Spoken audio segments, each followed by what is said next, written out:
சர்க்கரை நோய் என்றால் என்ன, அது சரியாகுமா இல்லையா, இதை பற்றி இந்த வீடியோல முழுசா பார்ப்போம். அதாவது நம்ம உடம்புல நல்ல சர்க்கரை கெட்ட சர்க்கரைன்னு ரெண்டு இருக்கும். நல்ல சர்க்கரையா கெட்ட சர்க்கரையா ஆய்வு கூடங்கள் மூலம் கண்டுபிடிக்க முடியுமான்னு கேட்டீங்கன்னா கண்டிப்பா முடியாது. அது நல்ல சர்க்கரையா இல்ல கெட்ட சர்க்கரையான்னு கணையை மட்டும் தான் கண்டுபிடிக்க முடியும். நம்ம சாப்பிட்ட சாப்பாடு செரிமானமான நல்ல சர்க்கரை உருவாகும், அதற்கான இன்சுலின் நம்ம உடம்புல சுரக்கும். செரிமானம் ஆகாம இருக்கிற உணவெல்லாம் கெட்ட சர்க்கரையா மாறும். இந்த கெட்ட சர்க்கரைக்கு நம்ம உடம்புல இன்சுலின் சுரக்காது. எதனால சுரக்காது? அப்படி சுரந்து அந்த கெட்ட சர்க்கரை உடம்புல சத்தா மாறுச்சுன்னா பல நோய்களை உருவாக்கும். அதனால நம்ம உடம்புக்கு நன்றாக புரியும் இந்த கெட்ட சர்க்கரை உடம்பு சத்தாக மாத்தக்கூடாதுன்னு.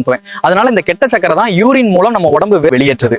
இந்த வெளியேற்றப்படும் கெட்ட சர்க்கரையை தான் நவீன மருத்துவம் ஆய்வுகளின் மூலம் சர்க்கரை நோயின்னு சொல்லுது. இந்த நவீன மருத்துவம் என்ன செய்யுதுன்னா, உடம்பு வெளியேற்றப்படும் கெட்ட சர்க்கரையை நவீன மருத்துவம் உடம்புக்கு தேவையான நல்ல குளுக்கோஸ் இன்சுலின் சுரக்காம வெளியே வருதுன்னு. கெட்ட சர்க்கரையை நல்ல சர்க்கரை நினைத்து செயற்கை இன்சுலினை மாத்திரை மருந்து மூலம் நம்மிடம் கொடுக்கிறார்கள். அந்த கெட்ட சர்க்கரை வெளியேறாம உடம்புல தேக்கி வைக்கப்படும். இந்த கெட்ட சர்க்கரை உடம்புல தேக்கி வைக்கிறதுனால கால்கள்ல புண் வருவது, கால்களை வெட்டுறது, உடம்பு முழுக்க எரிச்சல் இருக்கிறது, எப்ப பார்த்தாலும் பசி எடுக்கிறது, உறுப்புகள் செயலிழக்கிறது, கண் தெரியாம போவது, இந்த மாதிரியான பல பிரச்சனைகளா உருவெடுக்குது.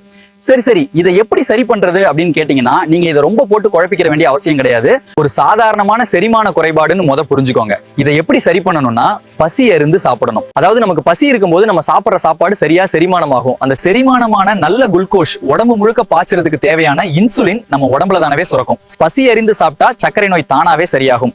இதுவே போதுமானதா இருக்கும். மீண்டும் சர்க்கரை நோயை பற்றி ஒரு நல்ல தகவலுடன் அடுத்த வீடியோவில் சந்திப்போம்.